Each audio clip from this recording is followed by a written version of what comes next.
Hey friends, if you encounter this issue where no output device is installed in Windows 11, then please watch this video. I will guide you through the process to fix it. So here's the thing. It's a very difficult error. I'll tell you why. It's not a normal audio device error. When you search for device manager, you won't even find the device here.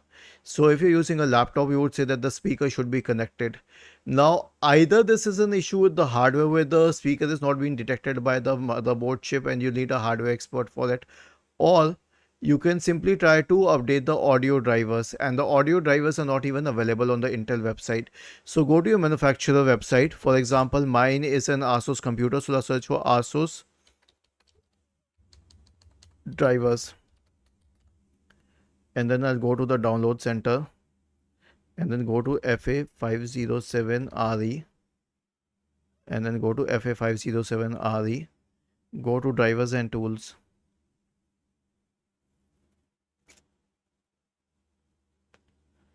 and then you can scroll down and select the appropriate operating system, and then scroll down and go to the audio drivers, click on download, and then click on open corresponding to the exe file and do the needful, and then select install.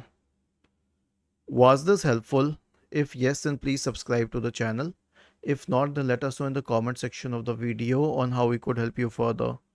Thank you for watching this video and have a nice day.